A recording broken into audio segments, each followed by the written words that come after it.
और मैं घोषित करता हूं कि जो हमारे इस पवित्र संवाद का अध्ययन करता है वह अपनी बुद्धि से मेरी पूजा करता है। हरे कृष्णा। कौन सा संवाद भगवान कह रहे हैं? ये पूरी की पूरी भगवत गीता, ये एक संवाद ही तो है। श्री कृष्ण के लिए तो एक ये संवाद है और हमारे लिए ये एक ज्ञान है। जब अर्जुन ये समझ नहीं पा रहे थे कि मेरा कर्तव्य क्या है, मुझे करना क्या चाहिए, तब भगवान ने अर्जुन को ये श्री कृष्ण का एक भगवत गीता रूपी ज्ञान दिया, जिसे भगवान यहाँ पर संवाद कह रही हैं कि जो भी इसे सुनता है, अब आप इसको सुन रहे हैं, भगवान ने हमें निमित्त बनाया है कि आपको सुनाया जाए, तो इससे क्या होगा? भगवान कहते हैं कि जो इसका अध्ययन करता है, अध्ययन हम भी कर रहे हैं क्योंकि हमने अध्ययन करके ही आपको सुनाया है, तो आप भी इसका अध्ययन कर रहे हैं, तो जो भी इसका अध्ययन करता है वह भगवान की पूजा करता है, ऐसा श्री कृष्ण यहाँ पर कह रहे हैं। तो इसका तात्पर्य यह है कि आपके केवल श्रवण मात्र से श्री कृष्ण की पूजा हो रही है। कितनी बड़ी बात है। और जो भगवान की पूजा करता है उसके बारे में श्री कृष्ण अगले श्लोक में बताएंगे, वो जानते हैं। हरे कृष्णा। श्रद्धावान अनसूयः च शृणुयातापि यः नरः स अपि मोक्षशुभान् लोकान् प्राप्नुयात् पुण्यकर्मणाम्। हरे कृष्णा। और जो श्रद्धा समेत तथा द्वेष रहित होकर इसे सुनता है वह सारे पापों से मुक्त हो जाता है और उन शुभ लोकों को प्राप्त होता है जहां पुण्य आत्माएं निवास करती हैं। हरे कृष्णा। अब यहाँ तो बधाई के पात्र हो गए हैं आप। भगवान कहते हैं कि जो केवल श्रवण भी कर लेता है, कैसे? कृष्णा। और जो श्रद्धा समेत तथा द्वेष रहित होकर इसे सुनता है वह सारे पापों से मुक्त हो जाता है और उन शुभ लोकों को प्राप्त होता है जहां पुण्य आत्माएं निवास करती हैं। हरे कृष्णा। अब यहाँ तो बधाई के पात्र हो गए हैं आप। भगवान कहते हैं कि जो केवल श्रवण भी कर लेता है, कैसे? श्रद्धा से। भगवान कहते हैं श्रद्धा से और द्वेष रहित होकर जो इसे केवल सुन लेता है वह सारे पापों से मुक्त हो जाता है। अब हम क्या करते हैं पापों से मुक्त होने के लिए? कभी गंगा जाएंगे स्नान करने कि पाप से हम रहित हो जाएं। अभी प्रयागराज भी गए थे, महाकुंभ लगा था कि पापों से मुक्त हो जाएं। तरह तरह के हम हवन कराते हैं ताकि पापों से मुक्त हो जाएं। कितना कुछ हम करते हैं और इतना कुछ करते करते पाप फिर से कर बैठते हैं, गलतियां फिर हो जाती हैं। कुछ जानबूझकर करते हैं, कुछ अनजाने में कर बैठते हैं, पर पाप तो होते रहते हैं। और उसका कोई शास्त्र प्रमाण भी हमें आज तक तो नहीं मिला कि स्नान करने से सारे पापों से आप मुक्त हो जाएंगे, क्योंकि श्रीमद् भगवद गीता तो यह कहती है कि जो जैसा कर्म करेगा वैसा फल उसे अवश्य ही मिलेगा और इस चक्र में कोई भी हस्तक्षेप नहीं कर सकता सिवाय भगवान के। अगर भगवान की भक्ति करते हैं, इस श्लोक में भगवान ने बताया है जो श्रद्धा समेत द्वेष रहित होकर केवल इस ज्ञान को सुन लेता है वह सारे पापों से मुक्त हो जाता है। ना कोई स्नान की आवश्यकता, मतलब गंगा स्नान पापों से मुक्त होने के लिए, वैसे तो शुद्धि के लिए स्नान आवश्यक है, शरीर की शुद्धि के लिए हम स्नान कर सकते हैं और करना भी चाहिए, पर जो पापों से मुक्त होने वाला सिस्टम है वो तो भगवान के पास ही है। अगर भगवान के इस ज्ञान को सुन लेते हैं तो पापों से रहित हो जाते हैं। हमारा उद्देश्य क्या होना चाहिए? इतने सारे शुभ लोकों में से हमारा उद्देश्य होना चाहिए गोलोक वृंदावन धाम, वैकुंठ धाम। वैकुंठ भी अनेक हैं, जो सबसे उत्तम सर्वोत्तम वैकुंठ लोक है वो गोलोक धाम है, जहां पर श्रीमती राधा रानी हमारी मैया और श्री कृष्ण वास करते हैं, जहां पर हमें केवल और केवल आनंद की प्राप्ति होती है।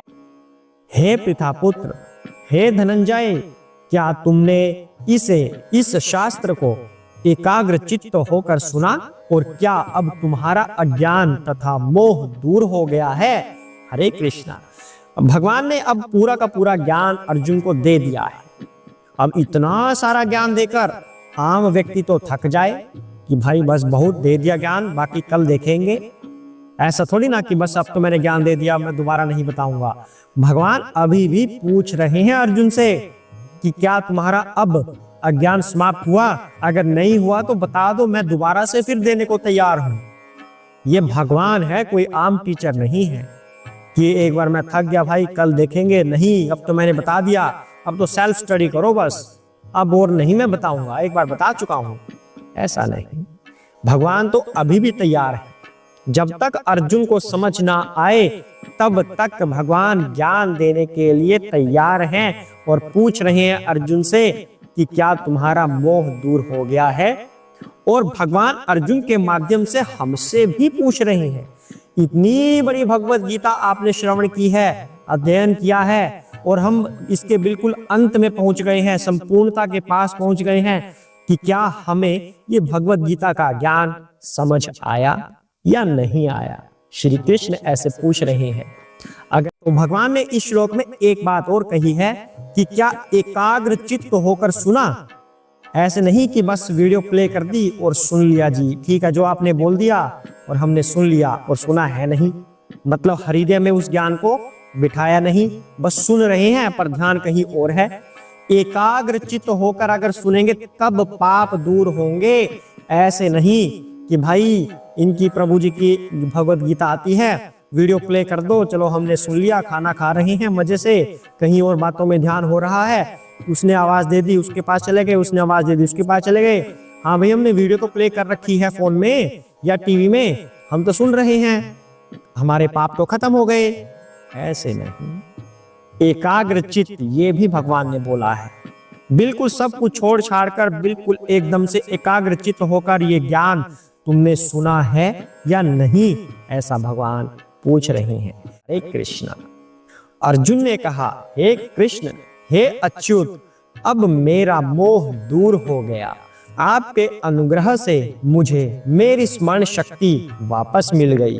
अब मैं संशय रहित तथा दृढ़ हूँ और आपके आदेशानुसार कर्म करने के लिए उद्यत हूँ। हरे कृष्णा। अर्जुन ने अब भगवान के प्रश्न का उत्तर दिया है। कल जो भगवान ने कहा था अर्जुन से कि हे अर्जुन, क्या अब तुम्हारा अज्ञान दूर हो गया है, तो अर्जुन बता रहे हैं हे प्रभु, आपके अनुग्रह से। अर्जुन ने यहाँ पर एक शब्द यूज किया है, हे अच्युत। अच्युत का मतलब जो कभी चूकता नहीं है अपने कार्य में, जो भी उसका उद्देश्य होता है। और यहाँ पर श्री कृष्ण का उद्देश्य क्या है? अर्जुन के अज्ञान को दूर करना, अर्जुन को ज्ञान प्रदान करना।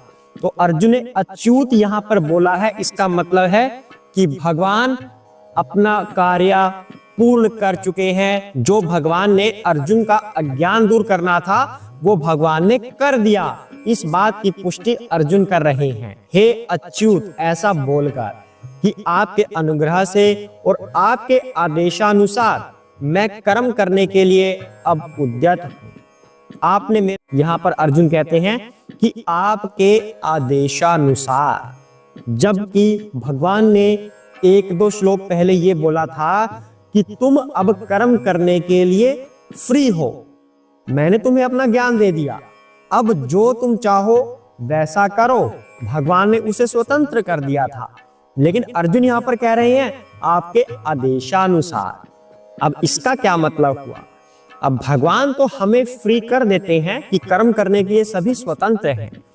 भगवान के आदेशानुसार का मतलब ये हुआ कि जो भगवान इंस्ट्रक्शन हमें देते हैं, जो भगवान नियम हमें बताते हैं कि इन नियमानुसार हमें कर्म करना चाहिए, हमें उन चीजों को फॉलो करना है। भगवान के आदेशानुसार हमें कार्य हमेशा करने चाहिए।